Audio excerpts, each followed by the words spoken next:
ನಮಸ್ಕಾರ. ನಾನು doctor Vidyashankar, kidney ತಜ್ಞರು, ಆಸ್ಟರ್ CMA ಹಾಸ್ಪಿಟಲ್, ಹೆಬ್ಬಾಳ್, ಬೆಂಗಳೂರು.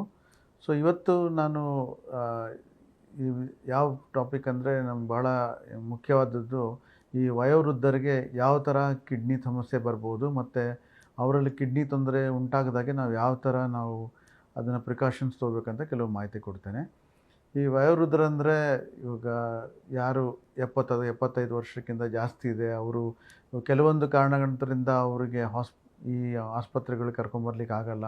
ಮತ್ತು ಅವ್ರಿಗೆ ಬೇರೆ ಬೇರೆ ಇವಾಗ ಶುಗರು ಪ್ಲಸ್ ಅದರ್ ಡಯಾಬಿಟಿಸ್ ಅಥವಾ ಇದು BP ಇದ್ದವ್ರಿಗೆ ಯಾವ ಥರ ನಾವು ಕಿಡ್ನಿ ತೊಂದರೆ ಆಗದಂಗೆ ನೋಡ್ಕೋಬೇಕು, ಆಮೇಲೆ ಅವರಲ್ಲಿ ಯಾವ ಥರ ಕಿಡ್ನಿ ತೊಂದರೆ ಬರ್ಬೋದು ಅಂತ ಕೆಲವೊಂದು ಮಾಹಿತಿ ಕೊಡ್ತೇನೆ.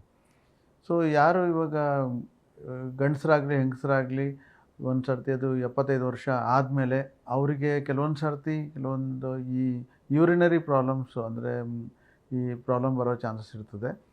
ಅವರಲ್ಲಿ ಕೆಲವೊಂದು ಸರ್ತಿ ಇವಾಗ ಗಂಡಸರಲ್ಲಿ ಪ್ರಾಸ್ಟೇಟ್ ಅಂತ ಒಂದು ಗ್ರಂಥಿ ಇರುತ್ತೆ, ಅದು ದೊಡ್ಡದಾದಾಗ ಅವರಿಗೆ ಪದೇ ಪದೇ ರಾತ್ರಿ ಎಲ್ಲ ಯೂರಿನ್ ಹೋಗೋ ಚಾನ್ಸಸ್ ಇರ್ತದೆ. ಆಮೇಲೆ ಕೆಲಸ ಯೂರಿನ್ನು ಕಡಿಮೆ ಆಗ್ಬೋದು. ಮೂತ್ರ ಕಡಿಮೆ ಆದಾಗ ಅದರಿಂದ ಉಂಟಾಗೋ ಕೆಲವೊಂದು ಸರ್ತಿ ಮೂತ್ರ ಇನ್ಫೆಕ್ಷನ್ ಆಗುತ್ತೆ. ಕೆಲವ್ರಿಗೆ ಈ ಸೋಡಿಯಂ ಅಂದರೆ ಲವಣಾಂಶ ಕಡಿಮೆ ಆದಾಗ ಅವರಿಗೆ ಈ ಇಂಬ್ಯಾಲೆನ್ಸ್ ಆಗೋದು ಅಥವಾ ಬೀಳೋ ಸಾಧ್ಯತೆ ಇರ್ತದೆ. ಅದೆಲ್ಲ ಬ್ಲಡ್ ಟೆಸ್ಟ್ ಮಾಡಿದ್ರೆ ಮಾತ್ರ ಗೊತ್ತಾಗುತ್ತೆ. ಹೀಗಾಗಿ ಕೆಲವೊಂದು ಸರ್ತಿ ಈ ವಯೋವೃದ್ಧರಿಗೆ ಈ ಸ್ವಲ್ಪ ಬ್ಯಾಲೆನ್ಸ್ ಕಡಿಮೆ ಆಗೋದು, ಅದು ಸ್ವಲ್ಪ ಮೆಮರಿ ಕಡಿಮೆ ಆಗೋದು, ಅದು ಕಾರಣ ಕೆಲವೊಂದು ಈ ದೇಹದಲ್ಲಿರೋ ಲವಣಾಂಶ ಕಡಿಮೆ ಆದಾಗ ಆಗೋ ಚಾನ್ಸಸ್ ಇರ್ತದೆ. ಹೀಗಾಗಿ ಈ ಸಣ್ಣ ಲಕ್ಷಣ ಇದ್ದಾಗ ನಾವು ಅದಕ್ಕೆ ಟೆಸ್ಟ್ ಮಾಡಿ ಈ ದೇಹದಲ್ಲಿರೋ ಲವಣಾಂಶ ನಾವು ನೋಡ್ಕೋಬೇಕಾಗತ್ತೆ. ಇವಾಗ ಯಾವ ಥರ ಈ ಏಜಿಂಗ್ ಪ್ರೊಸೆಸ್ ಆಗುತ್ತೆ, ಕಿಡ್ನಿಯಲ್ಲಿ ಕೂಡ ಏಜಿಂಗ್ ಪ್ರೊಸೆಸ್ ಸ್ಟಾರ್ಟ್ ಆಗುತ್ತೆ. ಅದು 40 ವರ್ಷ ಆದಮೇಲೆ ಕಿಡ್ನಿ ಒಳಗಡೆ ಏಜಿಂಗ್ ಪ್ರೊಸೆಸ್ ಸ್ಟಾರ್ಟ್ ಆಗಿ ಸೊ ಕ್ರಮೇಣ ಎವ್ರಿ ಇಯರು ಕಿಡ್ನಿ ಒಳಗಡೆ ಇರೋ ಏನು ಫಿಲ್ಟರ್ಸ್ ಅಂತೀವಿ, ನೆಫ್ರಾನ್ಸ್, ಅದು ನಂಬರ್ಸ್ ಕಡಿಮೆ ಆಗ್ತಾ ಹೋಗುತ್ತೆ. ಆ ನಂಬರ್ಸ್ ಕಡಿಮೆ ಆದಾಗ ಈ ಕಿಡ್ನಿಗೆ ಬೇಕಾಗಿದ್ದು ಕೆಲವೊಂದು ಫಂಕ್ಷನ್ಸು ಕಡಿಮೆ ಆಗುತ್ತೆ. ಆದಾಗ ಕೆಲವ್ರಿಗೆ ಈ ಥರ ಈ ಡಿಹೈಡ್ರೇಷನ್ ಆಯಿತು ಅಥವಾ ಯಾವುದೋ ಪೇನ್ ಕಿಲ್ಲರ್ಸಿಂದ ಅಥವಾ ಶುಗರಿಂದ BP ಇಂದ ಕಿಡ್ನಿ ತೊಂದರೆ ಈ ವಯೋವೃದ್ಧರಿಗೆ ಜಾಸ್ತಿ ಆಗ್ಬೋದು. ಸೊ ಹೀಗಾಗಿ ಅವರಿಗೆ ಈ ಥರ ಸಣ್ಣ ತೊಂದರೆಗಳಿದ್ದಾಗಲೂ ನಾವು ಅದನ್ನು ಸೂಕ್ತವಾದ ಟ್ರೀಟ್ಮೆಂಟ್ ಕೊಟ್ಟು ಅದನ್ನು ಸರಿಪಡಿಸ್ಬೇಕಾಗತ್ತೆ.